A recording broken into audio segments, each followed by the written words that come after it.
Blitzkrieg, The Witcher, and the Royal Game of This is Staying In. Sorry if I'm a bit sort of rushed this evening, but just before we were recording, my wife and I, Dan's not here, so I can do it as much as I want. My wife and I are watching a program on Channel 1, BBC 1. Yeah. And it's called something like Best Home Cook, and basically it's a cooking show where regular people who are really good at cooking live in the same house for the period that they're in the show, and every day it's quite weirdly sort of dystopic in a weird way that there's all these like cooks forced to live in a house together, and every day they're forced to cook food for an elderly judge, a Michelin star chef, and a greengrocer. And whoever performs worst is never seen again.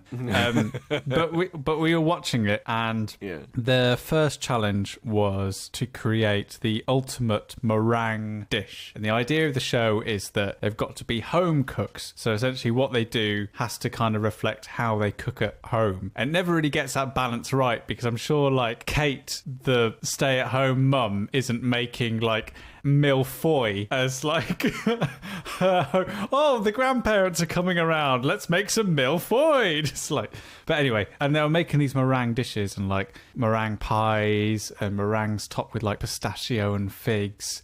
And me and my wife just looked at each other and just like, I really want some meringue. I really want some of this food. So Lisa was just like, no. We can't. You're recording in 10 minutes. You can't. And then we can't just look at each other again. I was like, shall I? She's like, no. So I went 10, 9, 8, 7, 6. She went, okay, go. So I just literally like picked up my keys, picked up a shopping bag, ran out the door, got the car, got to Sainsbury's, raspberries, taste the difference, meringues, and Sainsbury's own double cream. Back home in a bowl. Podcast. Oh, what an incredible achievement, Sam. Thanks. Man, married life hasn't changed you, has it?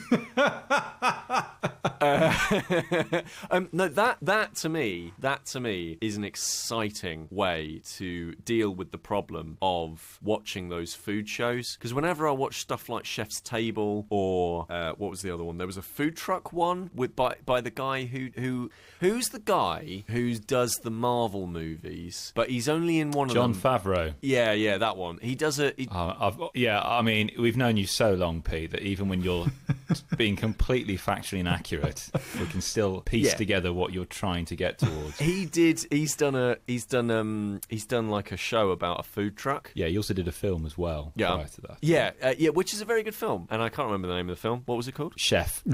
Okay, there you go. I mean, the name pretty much creates itself. What was the film about that chef? No idea. What was that Alfred Hitchcock film about the birds called? But that's very good. But the thing is, when you go and watch that film or the series that he did afterwards, you're always just sat there like, oh man, I could totally go for like a really delicious burrito right now, or well, it's difficult with Chef's Table because it's like, oh, I could really go for £1,000 a head, like Michelin 3-star rated food. It's like maybe I couldn't. I'll just order a pizza. I once went and saw the hairy bikers live, who were like they're like television chefs and will cook. Sorry, they're not trained chefs, they're cooks kind of thing, but they do. I've got a few of their recipe books and things. Okay. And I was sat kind of in the middle of the kind of seating arrangements, so I couldn't really see them that well. And above them was a screen, which, like going to any kind of show or gig, it had them projected above. And it was really weird because obviously I was watching them on the screen, but for the first time when watching a cooking show, I could smell what was being cooked live in front of me, and it was such a surreal experience. It was like smell-o-vision or something along of that ilk. That's cool. It was utterly surreal. But yeah, that was a really weird kind of disconnect there between what was on the screen and what my other senses were telling me was happening live.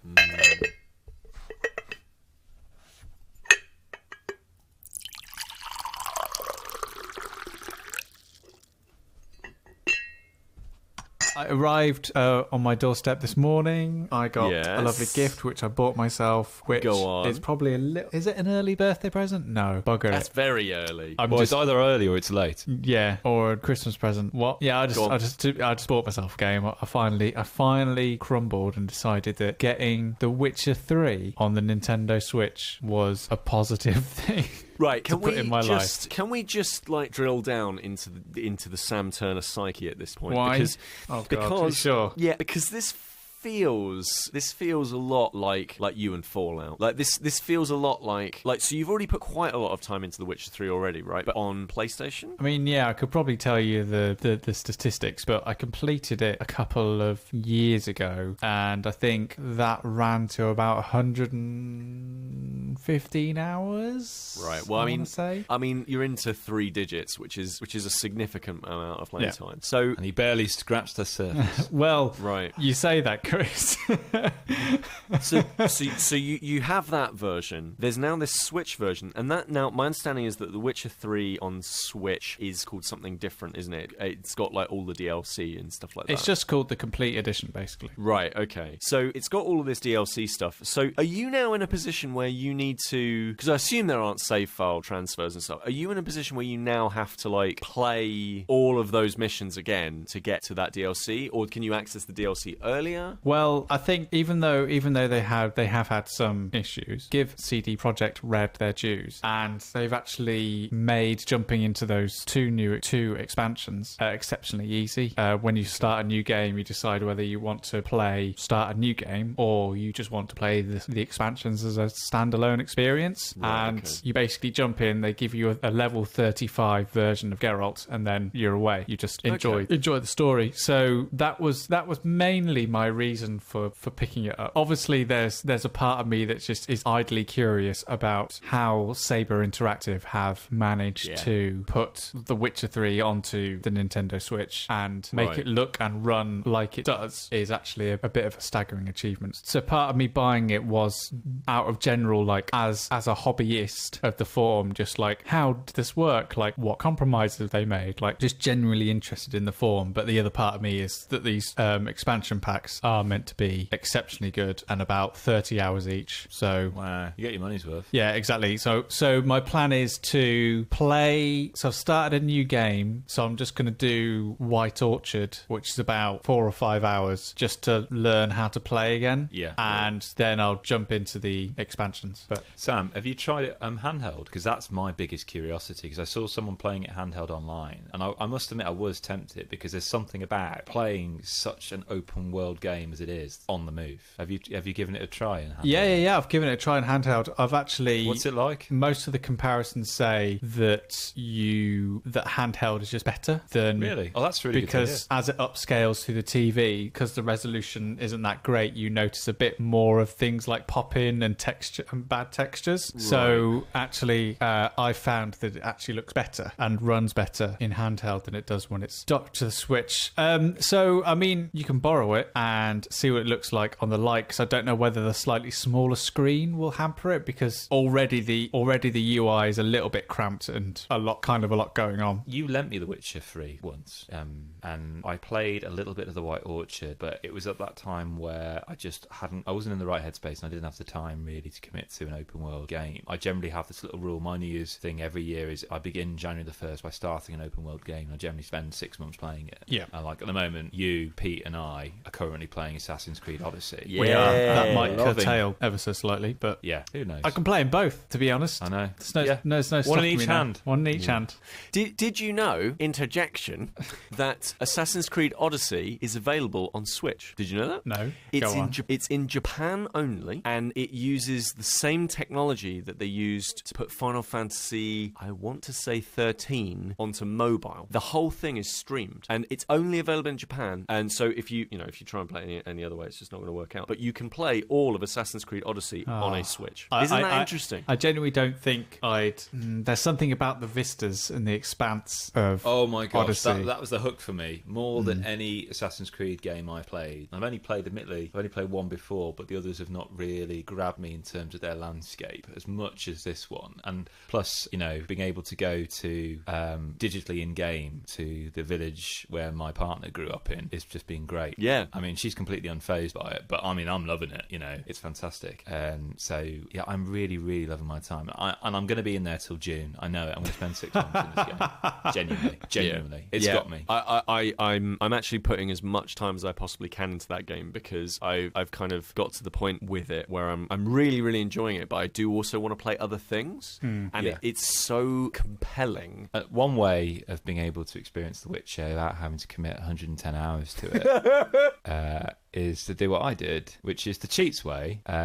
I gave in to my Netflix account's constant barrage of recommending me to watch the Witcher series, which came out towards the tail end of last year. Sure. And it was like one of the most hyped series on Netflix, I think, at that point. I think it was the third most popular show Netflix had that entire year. I think I might be wrong. Jeez. Listeners can probably correct me on that. But when I played The Witcher 3, I think unconsciously I was a bit put off by the fact that I'd not played the previous two, and I felt immediately I was on the back foot. And secondly, that the RPG elements of it were a little bit too.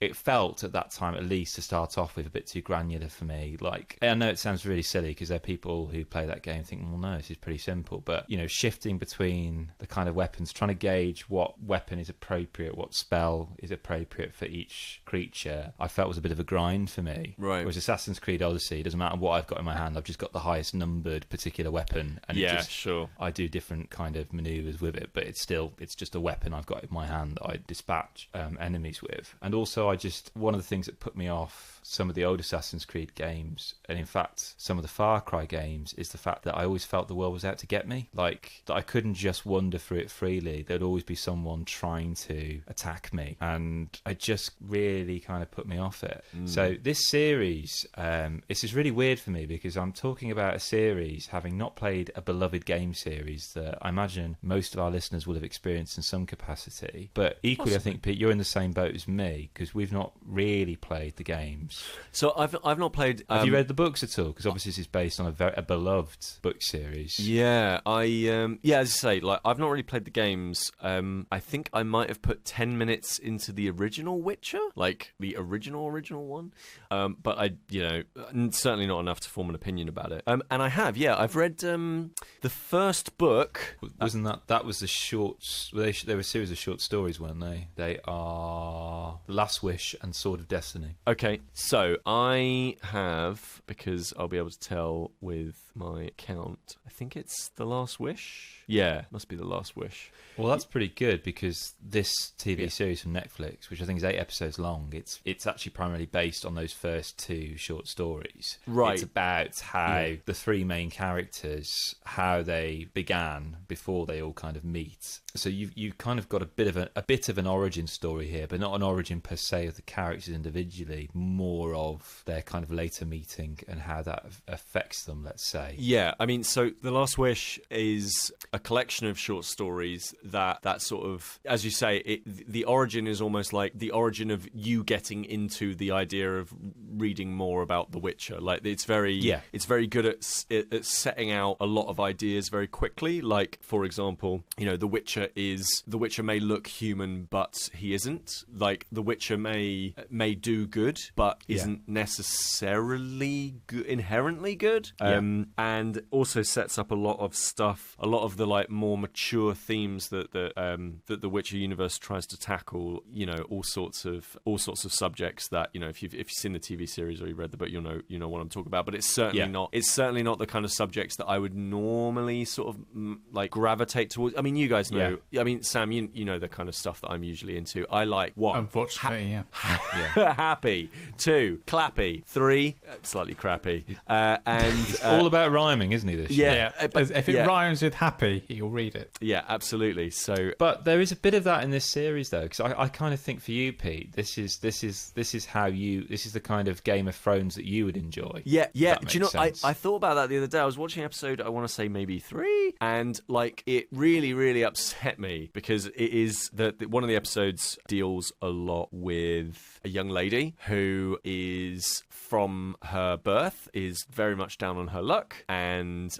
is not treated particularly well, and like that sort of stuff I find really difficult to read or sort of engage with. But there are moments of levity, like there are moments where like there are jokes and like that character is not just played for the like boohoo sorry sort of like sad state kind of stuff. That character actually has a lot of depth and you really root for them. And also like she's also a little bit like the kind of characters that I like that are like the Joker, where like you engage with that person and the stresses they went through, and on some level you start rooting for them a little bit, like where you're kind of like, oh yeah, this was bad, and now I'm totally on board with you doing this and this. I think I'm just want to just preempt some listener questions here. Which Joker are you alluding to, Peter? Are we talking I think he's about talking Joaquin about Phoenix, Mark Hamill? Are we talking about Cesar Romero?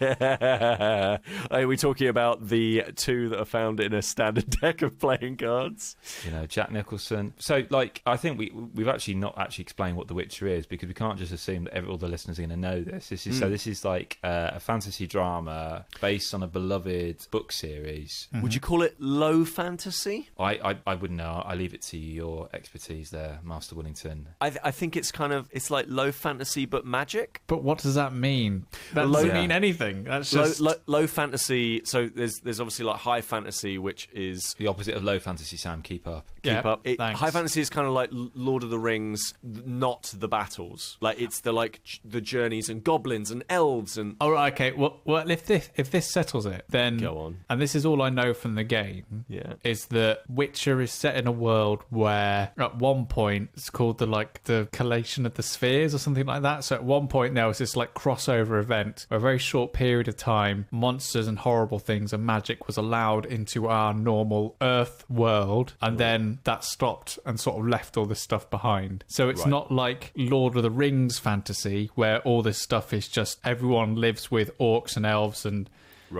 mythical creatures all at the same time. It's almost like a normal world, in inverted commas, but invaded by fantasy figures. I kind of see low fantasy as like what medieval Earth was actually like, except for there's magic and awful human beings have decided we're going to figure out how to use some of this stuff. So it's like a little bit of fantasy seasoning. It's like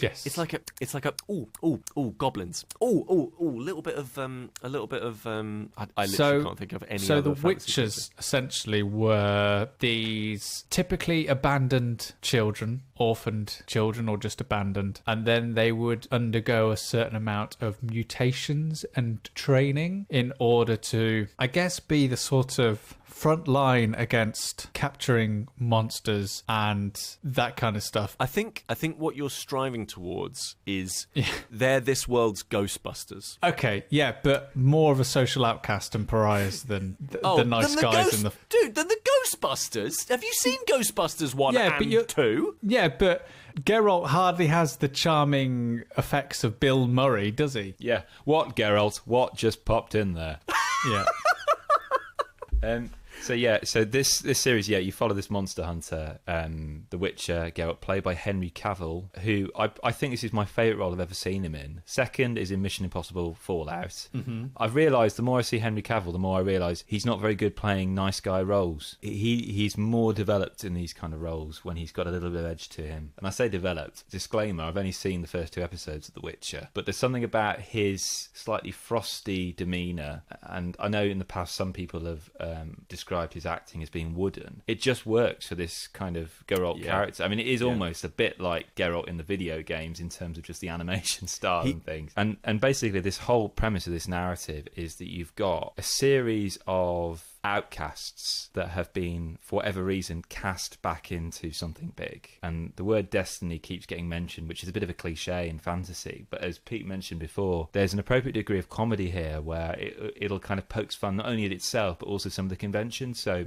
in the beginning of episode 2, Geralt, Henry Cavill, is sat brooding in the corner, and the local musician kind of comes up to him and mocks him, saying, "You're just going to sit there brooding in the corner." And you can't help but think of Fellowship of the Ring when the hobbits encounter Strider sat in the corner of the pub. He's the only one who's just, for some reason, the lighting is just perfect. You never see his face. It's just shadowed. And you see him brood and smoulder. So it's kind of poking fun and drawing attention to that kind of the lone traveller, as it were, in that context. I'm hooked on this, really, because there's a big destiny going on here. There's something of a prophecy. Geralt's name is being mentioned in other circles. What is significant about this man? The fact that he's a monster hunter. What links him to the other two characters? Princess Ciri, played by Freya Allen, and Yennefer, played by Anya Chalotra. Like, they're tied together, these three, and I don't know yet what that is, and that's enough of a hook for me, really. It feels very much like a first season. It feels like it is, I'm shuffling the deck, putting the pieces on the table, and we're going to get a good second season, I think. And we are going to get a second season. It's going to come from this, really. But I think another boon is that there's not really much green screen in this. Yeah. It's filmed in nature. It's in Central Europe, Spain,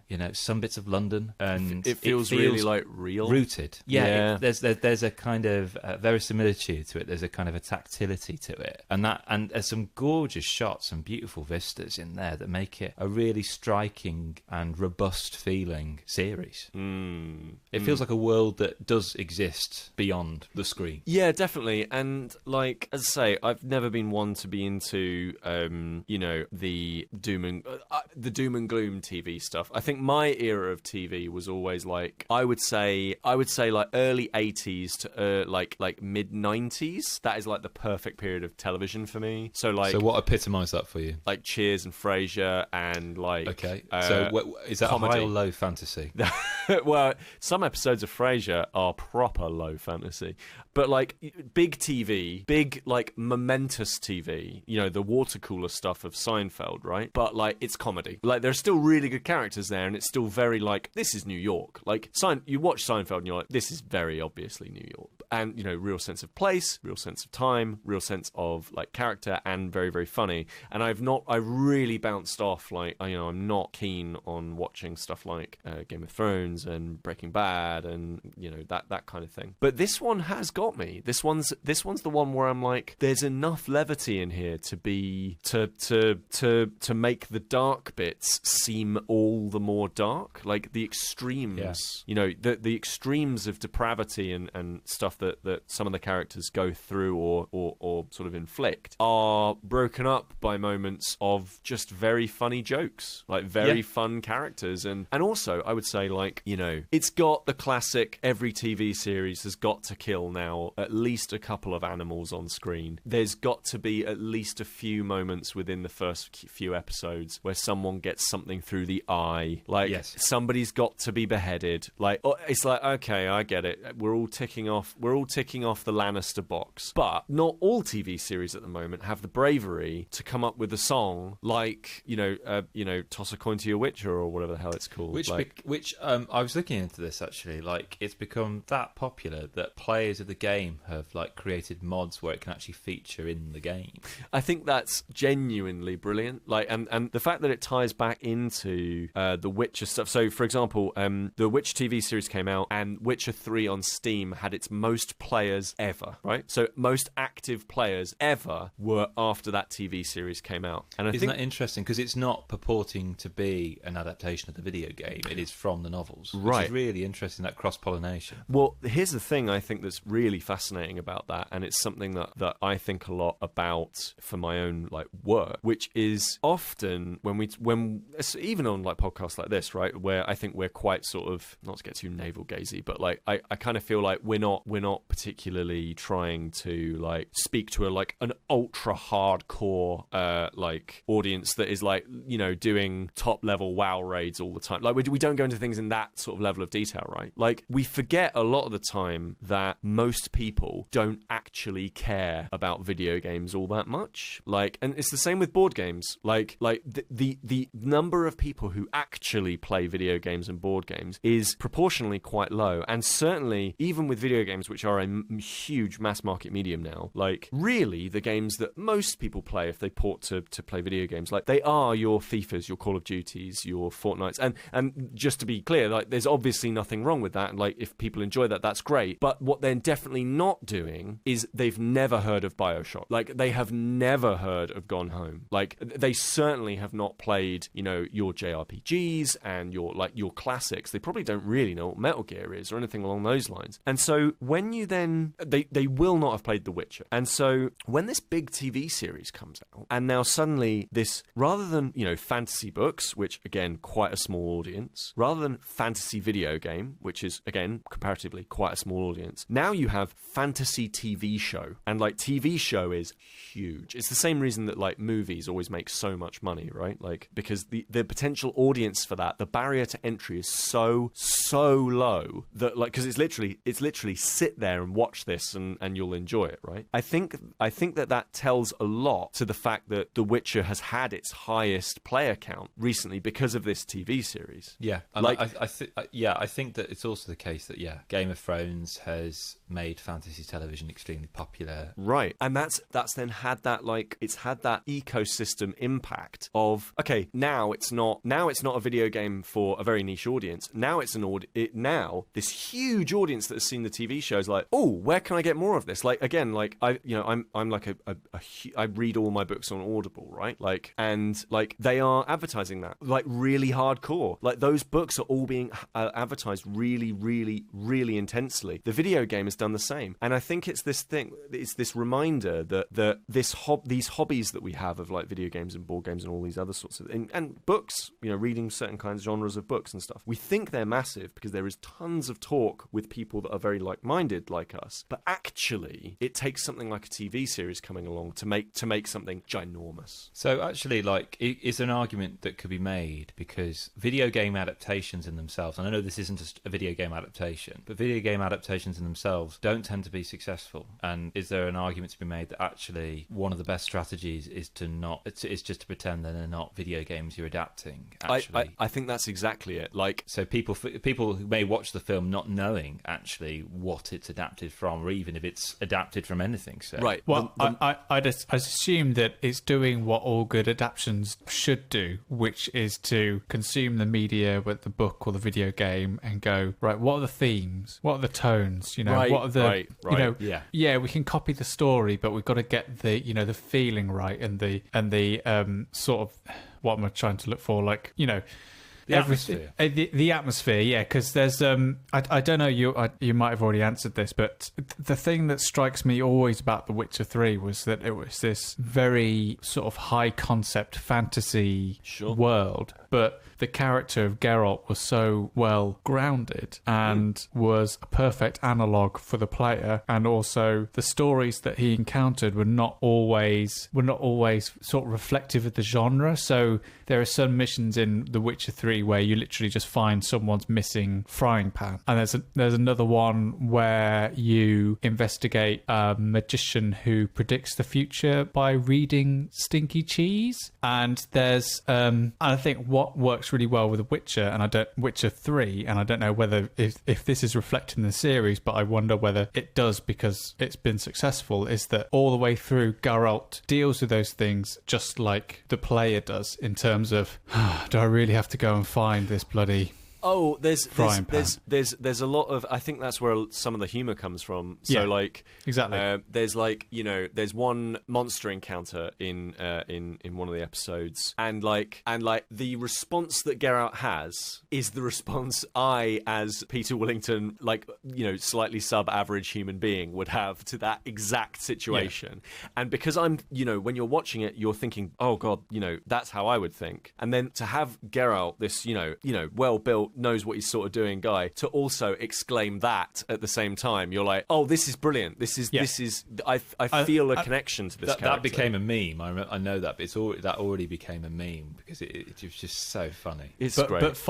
But I think that's what makes good adaptations is they've obviously realised that humour of Geralt and that part of his personality is actually what makes him an attractive person to watch, rather than his abilities with the sword sword and, oh, look, he just took down that dragon. Right. Like if you know, have you seen the movie Clue? No. Oh, not for a long, long time. So, God, it's such deep cuts, Peter. I know, but the movie, We've gone from The Witcher to Tim Curry. As a reminder, right. Clue the movie is obviously based on Cluedo. The reason that Clue the movie is a success is not because it rigorously steps to, like, imagine if they tried to, Hang on. Did you just say the reason Clue the movie is a success? Yeah. And it is. It's a great movie. It's a very funny, very good movie. And the reason that it is successful in what it does is because it doesn't try and replicate the board game. It does. Of course not. It takes the themes and the ideas and the tones and accepts that it's in a different medium. And I think that's the same with The Witcher.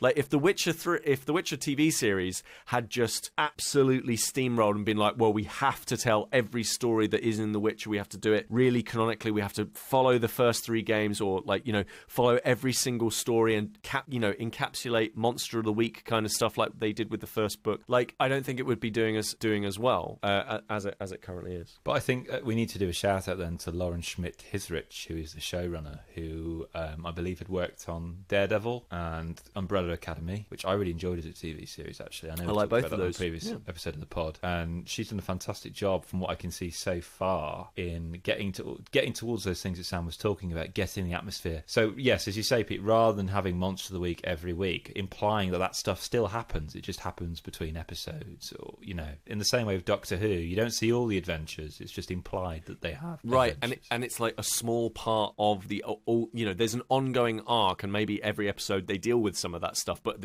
there is this looming long thread of a story that's actually happening. Yeah, I think it's super smart.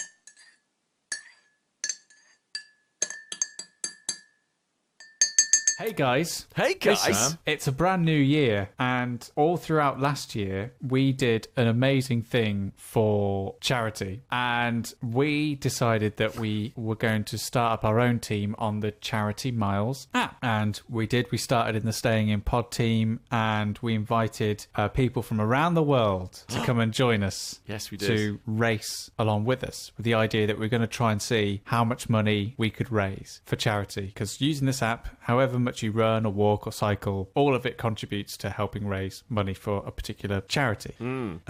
So 31 people, including the 4 of us, Dan included, helped us run, walk, cycle. 31 people. 31 people downloaded the app, got involved. I can't believe that one person listens to that. Go on. So it's incredibly generous of all of them. Yes, I mean, you. I should just say, I'm going to say a personal thank you to all of them. Andy Barton, Kris, Nicholas, Nick Hughes, Plopsworth, Matthew Gasson, Aidan Croissant, Adamski, Robin Z, Dan Hughes, Quarth, Max Davey, Neil Bailey, Catherine Hopkins, Brittany Harbridge, Super Ted 62, Mike Wilson, Lindsay Bluff, Graham Burrows, Mike Dorr, Alex Brixham, Callum Elcombe, my wife, Richard Simpson, Pete Norman, Winston, and Super KMX. Thank you to each one of you. All amazing. For doing what you did to help us raise some money for charity. Now, the results are in for the final amount that we raised. How much did I say that we were going to raise? Oh, let's not worry about that. Yeah, let's not overhype this, Sam. Yeah, because was it something like, didn't you say $2,000 and then we talked you down to 1,500? yeah. I'm fairly confident it was something like that. Like, I'm going to go and drink 10 pints. Let's just have one to begin with, shall we? Yeah. I swear it was like 2,500, something like that. I can't. Oh, right, okay, sorry. Well, Dan has very gratefully provided us with these results. Which he's had to calculate by hand. That's not he's nice one, Dan. He's done an amazing job getting all these abacus ready. So we raised, actually first, just the 4 of us. How much do you think we raised? So just the 4 of us, bearing in mind that Dan came 3rd overall in this. Oh, this thing. okay. Yeah, okay. So just the 4 of us raised $571 for charity for Stand Up for Cancer. That's great, isn't it? That's really good. That is phenomenal. Overall, yeah, we ran, walked, and cycled 12,060 miles. Andy Barton was number 1 with 2,248 miles. He raised over $300 on his own. What? What? Yeah, crazy. Well done, Andy. Andy, Chris was well second, done. Dan was third. So overall, and Dan's put a prox on this because he had to do a few of the calculations on his own, and if he cycled, it was worth less than walking or running. But anyway, Okay, yeah. T&C, yeah, come on. overall, the Staying In podcast team Oh, gosh. with charity miles raised for charity, Yeah. $2,663.35 for charity. No, that cannot be real. Wow. I'm going to say that again. We and you listening raised you guys, really. $2,663.35 for charity. That's amazing. I honestly don't know what to do with that. That's extraordinary. That is incredible. And like it was sweat. It wasn't like we were putting money in. It was like just walking, Yeah. or running, or cycling. Well, do you know what? That's absolutely made my day. That's incredible. Like honestly, what a pat on the back I want to give to every single person who helped out. That is absolutely lovely. And it all went to great charities and that's so good. Isn't that good? Yeah, That it is is. good. It is great. And here we go. Here's a tantalising offer. If you are one of those 27 people. So we've lost 4 already. Yeah. Well, Oh, that's cool. us four. Yeah. All Oh, right. yeah, it's true. Yeah, go on. If you're one of those 27 people and you are going to be at the UK Board Game Expo Yes. this year in Birmingham, then Yes. please make yourself known to To an us adult. because we will genuinely give you a hearty pat on the back. Yeah, to say absolutely. thank you. We're still trying to wait. We're still trying to work out what Pete's going to wear so he's easily identifiable as being part of the pod. Luminous jacket. His running shoes, spikes on. I'm sure the Birmingham Convention Centre will love that. I'll just wear what I had on my exercise bike. It'll be fine. There's cosplayers at UK Games Expo. So. Do you think there'll be Peter Willington cosplayers? Yeah. Oh look. dear Lord. Peter. Yes. Hi. I went round to Sam's for a bit of tug of war. Is that what you guys are calling it now? So basically, sometimes Sam will occasionally contact me and say, "Chris, look, I've got a backlog of board games. They need to be played." I went round, fresh from a recent playing of Watergate, which we'll talk about in a future pod. We wanted to play something of a similar ilk, a similar tug of war, and I'd come across a game that I'd heard a lot of praise from, people putting it in their kind of top 10s of the year, and that comes from Paolo Mori, and that's Blitzkrieg. Which, Okay. how would you describe it? It's kind of a war game, but it's also a bag builder. It's tug of war, as I said before, but it's also got a nice bit of tile placement. So it's got everything going for it, really. You're playing across the theatres of war, a bit like what we had a few weeks ago when we talked about air, land and sea. So it's ticking a lot of boxes for us, really. Yeah. And yeah, I mean, we've played a few of these kind of bag builders now, Sam. I'm thinking like things like Quacks of Quedlingberg. And also you and I have just finished the Dunwich Legacy of Arkham Horror, the Living Card game, which has a bag kind of drawing aspect, Yes. the chaos bag, say, for example. Correct. Yeah, I think it's kind of a blend of all those things, really, because the idea of the game is each person is playing like the Axis or the Allies as usual. And on the board, you have these 5 theatres of war. And with each theatre, will have a certain amount of campaigns in it. So each theatre is like Europe, Asia, the Americas, and then each one will have separate campaigns in it. And essentially what you do on your turn, you have this bag and you blind draw these tokens, and then from those tokens essentially creates like this hand, and you'll put these tokens down into these campaign slots, and these campaign slots will reflect whether it's like a land army has to go there, or a navy has to go there, or an air force can go on either. And on each token there'll be a number, and that number will determine how much control you then exert upon the whole upon the theatre as a whole. So you have this, like Chris said, this tug of war within the theatre of who is currently got the most amount of points on this little track of the theatre. And that's important because once a campaign is closed, i.e. all the token slots have been filled in the campaign, whoever's got the most power in that theatre, whichever side of this tug of war the token is on, they'll get points that go towards their overall score of the war as it is. Yeah. So, Pete, like 719 Wonders duel when you've got that the shield for the military, and it goes Yes. either it encroaches upon the enemy or it comes towards you, and you score at the end of each age points depending on where it is. You've got that multiplied, as Sam says, around 5 times, and you pick and choose which theatre you want to go into, and the sliding scale will be at different points throughout, and you've got to think, well, okay, where's the optimal place for me to put this where I can just tip that in my favour, and I'm hoping that Sam hasn't got that tile with a 5 on it, and because there's only one space left, and he could play that now, and he could just take that particular theatre. Right. Because you've got screens in front of you, you've each got a screen in front, so I can't see what's sat in Sam's hand of tiles. He hasn't got to keep them in his hands, he can just put them there behind his screen. And what's quite cool, as well as that kind of sliding scale, is that Sam can be quite clever and quite smart as to where on that theatre he places its tile, because it will give him certain upgrades. There's an upgrade, for example, where he can increase his points on the slidey scale, or there's another one where he basically bombs me. And what that basically means is he randomly picks a tile from my hand from behind my screen and sticks it back in my bag. So all my strategy, which I'm planning up to then, just goes out the window because of that, essentially. Right. And so I'm trying to, not only am I trying to strategize and find the optimal place to put my fantastic tile that I've got in my hand in the right theatre, but also I'm trying to second guess Sam as to what he's drawn from his bag that's behind his screen and try and work out what he's going to do next. And again, it's a bit like that Seven Wonders duel when you're trying to work out, okay, if I take that card, it's going to unlock that other card for that player to take. So I'm trying to second guess that person. So does it feel like it earns its theme? Like is it actually a war game? This is a good or question. Is it just kind of set dressing? Well, it says on the box, recreate World War II in 20 minutes, Nah. which... Yeah. So how would you describe it, Sam? I mean, it's abstract because this is not how World War II was fought. But at the same time, when I'm bombing Sam and I just take one of his tiles, it's equivalent to me bombing one of his munitions factories or bombing one of his aircraft carriers. So Right, there's a little bit of that in place there. There's a little bit of Okay. subterfuge. And there are thematic tokens in play as well. So there's a spy token that will essentially copy a token that's just been played by one of your opponents. There's a nuclear bomb token which can pretty much make a 7-point swing on a theatre track. So it could give you all the power in the region, but you lose 2 points on every other theatre for having, so 2 points go towards the opposite team because you used a nuclear weapon. So there are all these little touches of theme. There's some really nice things, like on coastal theatres, the dominant force that you're going to be putting down is naval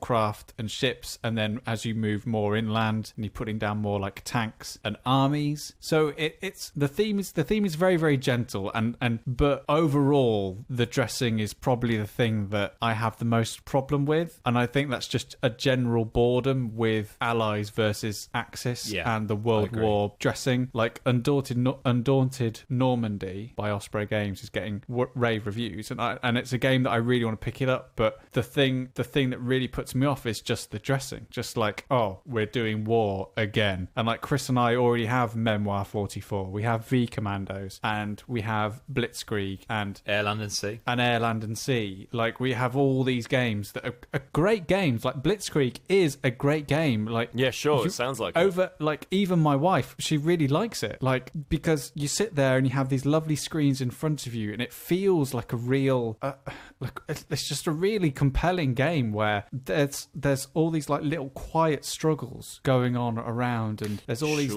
this juggling plates, and you're relying on luck from what you get from the bag, but there's also just enough of some take that mechanics, like dropping bombs to make your player put one of their tokens back in their bag, so they're losing some of their resources, which mitigates a bit of that luck. So it's an exceptionally well thought out game, and you genuinely, I've never played a game that lasts 20 minutes, but they all feel like games that are lasting for an hour in a good way, because when you're playing it, you really feel like the cogs are turning, and there's a genuine, deep and interesting battle going on the table. But it's pretty tight. Yeah, but it's just, I think that the theme makes it difficult to bring to the table sometimes. Yeah, so do you want to talk about the expansion, sorry, Sam, that we received as well? Yeah, so we also received very kindly from the Plastic Soldier Company the Nippon expansion for Blitzkrieg, which is kind of like a sort of what's that TV show called? Go on, explain it. Edelweiss, the man who would be... Oh, the Man in the High Castle. The Man in the High Castle, there you go. Right, so right.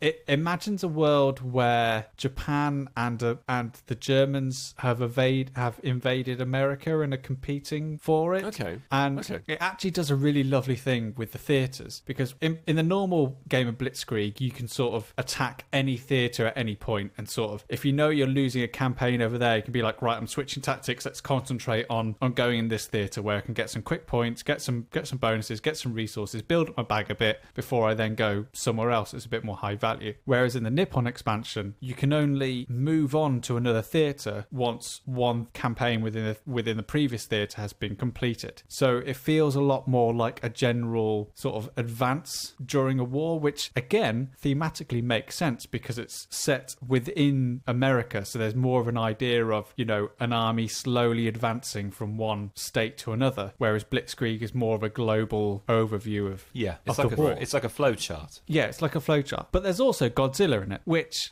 Okay. I'm in two minds about, because part of me, Okay. it is a fictional take on a war scenario, so I'm fine with Godzilla being in there. And for me, it hints at part of the design which goes, we're not really that almost says, yeah, this World War theme is kind of like, Right, yeah, like we're not really committed to this as like like we're not trying to say anything about World War II, No. like, which is what a lot of, you know, World War II and World War One and any other conflict games. A lot of those games, it feels like a lot of games don't really, they just use it as kind of the aesthetic. Yeah. And like I can understand that, and I can even get behind it as a thing. And I'm also deeply interested in like games that will also let you explore what those were in a much more serious manner. Like that's really cool. It's the stuff in the middle that I find quite difficult, where it's like we're gonna sort of vaguely be about this and vaguely treat it seriously, but also we're just goofing off, really. So I actually really like it when companies come along with the, you know, and change the aesthetic into something that is very obviously not of that era. Yeah. Like that to me is more interesting. Like as soon as you were like, because you were saying like, oh, you know, it's about the, you know, it's the Japanese stuff. I was like, okay, well, I'm not really. I mean, you know, this doesn't feel too exciting. But as soon as Godzilla's in it, Yeah. I'm like, sign me up. But that's the thing, because what that tells me as a player is that an expansion's further down the road. It kind of shows me that they're going, right, we've got a really solid game here in terms of mechanics. Oh, yeah. And play. Yeah. And interaction between the players. We've got something great. Like Paolo Mori's, like it's a really solid, incredible bit of work. But what that expansion tells me through its fictional setting, through Godzilla, shows me that hopefully future expansions will be like, right, this isn't about war now. This is about, I don't know, industrial espionage, or like spy warfare, or it's, you know. Well, it sounds like the game is so compelling. Mechanically, the game is so compelling that if you like World War II as an aesthetic, that's probably all right, and like you're probably going to enjoy it. And if you don't, like maybe this is one to play but like I'm always one of these people who like always looks and sees on Board Game Geek whether or not there's like a re-implement. Okay, yeah. With like a theme that I don't like, Yes. where I'm like, okay, I'm not really that bothered about, like, you know, I'm not super interested in like land-based warfare in like Cromwell's era. Yeah. But there's a Napoleonic version, and I'm like, oh, sign me up, lads. And that's like, the thing about this mechanic, is that it can work pretty much with any theme where there's conflict. Right. Yeah. That's the beauty of it, and that is the lull and the pull for it for me. And it fits so beautifully into our War Boys days, Sam, because I can imagine does. we'd start with this. Yeah. We go into Memoir 44. Yeah. Then Air, Land and Sea is an icebreaker, and then we finally end as a collaboration with V Commandos. Yeah, I think my sort of malaise with war as a genre may have been tainted somewhat by the fact that we dedicate a whole day every year to playing just war games. But when we were playing games that day, and we played Blitzkrieg, we played Skulk Hollow, we played Parks, which I think beautiful game. I think we need to talk about on the show at some point in the future. But out of all of them, when we finished, we both went, "Should we play Blitzkrieg again?" And it's just like, yeah. You know how backgammon is one of the greatest games of all time? Yep. Yep. No, my partner got a backgammon set for a birthday, I think, from a family. Like, this was like last year. Like, and I believe it or not, it's one of those games I'd never ever played before. I just saw this strange board of weirdly shaded triangles and dice and discs, and so, I loved it. It's elegant. The reason why it's a classic. So what does that? So what's that got to do with what you're about to talk about? Well, so backgammon, it's thought, is a highly evolved version of a game called the Royal Game of and was that intentional? No, that wasn't intentional. That's how it's pronounced, I think you'll find, Peter. It's got 5 R's in it. So I because obviously I've been playing Assassin's Creed, and I've been looking at I've been playing a little bit of I downloaded backgammon again because I was like, oh, I'll get back into that. And I remembered that there was a company called Ancient Games, and I believe it might be one person, Sullivan Bousiniere, and they make a series of mobile games, and I think they might be doing a Steam version. Fingers hecking crossed, because I really want to play some of these games on PC rather than on mobile. And they do a series of games that are old, real board games adapted digitally for a modern era. Now, I will say that when I say adaptation, it is a straight version of the rules that we know about. It's like a translation more than an adaptation. Yeah, so it is like, a proper digital adaptation in so much as it is just the game, but digitally, rather than like changing the rules or anything like that. So Royal Game of Ur is one of those. It's not the oldest game that we know about, as historians generally. Senet is, and they have done that, and I've not looked into Senet yet. But Royal Game of Ur is around the same sort of time. It is thousands of years old. This tabletop game, and it has been found in, but not out of print. It's well. Here's the funny thing: it was out of print for an extremely long time, and it was only kept alive by a very, very small group of people in a very small part of I think somewhere in Europe, like Eastern Europe, Mesopotamia. So that was part of its foundations and stuff like that, I believe. But it was actually like it spread out. It became extremely popular. The reason it's called the Royal Game of Ur is because pharaohs and kings and all that sort of thing. They eventually did play this game, and it was also played by everybody.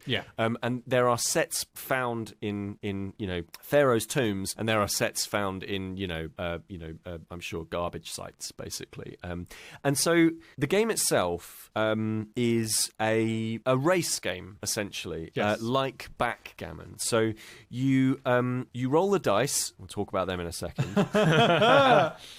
And you take these counters, and you have essentially a track that you follow, and it's your counters start in the middle of the board on your side. So imagine you and your opponent's two-player game are sat opposite the board, a rectangular board. Your counters start in the middle, and then they move to your left, and then into the center, and then down that center line, and then into essentially a home slot.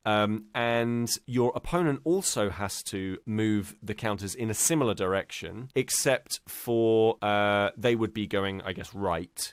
And the middle line is the line in which if your counter lands on your opponent's counter, then that counter is removed, very much like backgammon, and goes back to the home square of your opponent, right? Unlike backgammon, tokens don't stack, so you can't land on the same piece. You can't stack your pieces on top of one another and that be okay. And there are a couple of different competing rule sets that people think is exactly how the game was played. We're not 100% sure, having done a bunch of research. There is a British Museum video. Yes. Which is by quite a famous YouTuber. I can't remember his name now. Oh, Tom Scott. That's where I've seen this before. I really like Tom Scott. He is a very, very smart individual. And he did a video on his channel and also on the British Museum channel, which is about this. And it actually talks with one of the curators who essentially helped curate and find some of these tablets upon which we know what we think the rules are. Yeah. So Irving Finkel found the tablet amongst some of the British Museum collection, and it was in cuneiform. Cuneiform. So so cuneiform tablets are like some of the oldest forms of writing, essentially. And from this tablet that he found, he managed to decipher a rule set for the rule game of And what I love about Irving Finkel is he made himself a board for the rule game of when he was 9 years old. I just think that's delightful. And apparently him and his sister would just play it and then just make up rules for it. And the fact that he's now 60 odd or whatever in a British Museum curator and actually discovered part of the rule set for the game. Yeah, it's incredible. And he's like the preeminent knowledge about this extremely ancient game. Yes. So one of the really interesting things is that unlike most modern games, the dice themselves are not D6s. They're not six-sided dice. They're actually four-sided. Four-sided? No. Four-sided. Yeah. Five-sided? Pyramids. They're pyramids. And so on each of the spikes of the pyramid, there will be either a coloured tip, usually in gold or something like that, in the app version that I've been playing, or there won't be. And if there is a coloured tip, then that is like +1, and you roll 4 of these dice at the same time. And so the sort of average curve ends up being usually it's like the average is about 2, basically. So there's a lot of luck in the game, but very much like backgammon, it's all about mitigating risk out, right? So generally that most people probably aren't going to get a 4, right? Because that's extremely unlikely on a single roll. But it is quite likely you'll get a 1 or a 2. And so you can start to think, okay, and you can start playing the probability in your mind of if I move my piece here this turn, then how likely is it that they've got enough pieces for one of them to take that piece and put it back on my home square? The rule set that I've been playing in the Ancient Games version is, I believe it's the classic one. I believe it's the one in the video that Tom Scott did in the British Museum. There is a square in which there are a couple of squares in which if you land in them, you get another go. And there is one square right in the middle of the track that if you land on it, not only do you get another go, you cannot be taken from that one square. Yeah. So you end up with this a little bit of what I quite like about backgammon, which is where if you have two counters in a backgammon square, those counters cannot be taken, whereas an individual is quite weak. So I've been playing it, and it is surprising how close almost all the games are. It feels very well balanced for a game that has a lot of luck in it, but it also has a lot of that strategy in it, that strategizing around that luck. And I feel like I'm getting better. So again, like backgammon, I feel like there is definitely skill here. And it's been really beautiful to go and play this game in a free app. Because the British Museum they put back into print the Royal Game of and you can buy a set. Yes, but it is quite pricey. Yes. To the point of I'll go and just dig up my own. It's really quite expensive. What an image you've just conjured up for us there. Yeah. Right. You and your little bucket and spade. Yeah, just I've got to play the game. So this mobile version is I don't think it's unfair to say that it is a little bit rough around the edges, but it's broader than it is deep, which is what I quite like about a lot of digital adaptations, which is that sure, the visuals are it's faux 3D, but it's all 2D, and there isn't a lot in the way of animations or effects or particularly rich sounds or anything like that. But it does have seasons of content. It does have multiple levels of difficulty of players. It does have like dozens of different, admittedly 2D, 3D renders of boards. There's tons of boards to unlock, tons of extras to play around with, dice to unlock, all this sort of stuff. It feels way broader than it is it deals in quantity rather than quality a lot of the time. But the actual adaptation itself is just really good. It's just very well put together, and it doesn't need to be sophisticated. It's just an adaptation that knows exactly what it is and gets across that quite well. And it's got a good tutorial in it as well. I think that one of the things we've talked about a lot previously is board game digital adaptations, often with poor tutorials. And actually, the Royal Game of is it uses the same sorts of systems for teaching with tutorials as a lot of those games, but it's quite a simple game, so it's kind of okay. As someone who, after playing backgammon started reading books of backgammon strategy, Go bought their on. own leather-bound Yes. case backgammon Yeah. board. So is this... I'm trying to see how this rates on... This is not as good. Just the Royal Game of Ur itself, like not the digital adaptation. This game is not as good as backgammon. Like, But does it feel like a classic? You know, when you play those games and Does you it think... feel like a classic? No, joking aside, like... yeah. Yeah, you know what I mean? Yes. Because I've Yeah, got no. because there are recent games that feel like they've been around for centuries. Like I think of games like The Duke, say for example, Sure. or a game that came out last year called Shobu, which is basically 4 grids with that are basically your pieces are pebbles, and there's a rope dividing you and the other player. And it feels like a game like Go, for example, which has existed for ages. Yeah, this is this is the start of the race game. Like it is, you know, really you can see the lineage of every other game that has race mechanics in it in this game. And like it is the fact that here's the thing that's most impressive about it. Go on. There are games that you can pull out the cupboard of the rainy southeastern English beach house set, like Monopoly and Cluedo and Mousetrap, that were made in like the 30s or 40s or 50s or 60s, that are infinitely worse than a game that is literally thousands of years old. And like they nailed it. Like like you know, these ancient people, somebody really understood how to make a game. And obviously it evolved over time, and it you know, and it got added to, and you know, all of these different rule sets came along, and it was superseded. But the fact is, like, there are definitely way more modern games that have not got cannot touch this in terms of its quality. And I think that is a testament to the fact that human beings have been playing really great games for a really long time, and the fact that like mechanics for people thousands of years ago are still really entertaining for people in 2020. I mean, does it have a Godzilla expansion there? Yeah.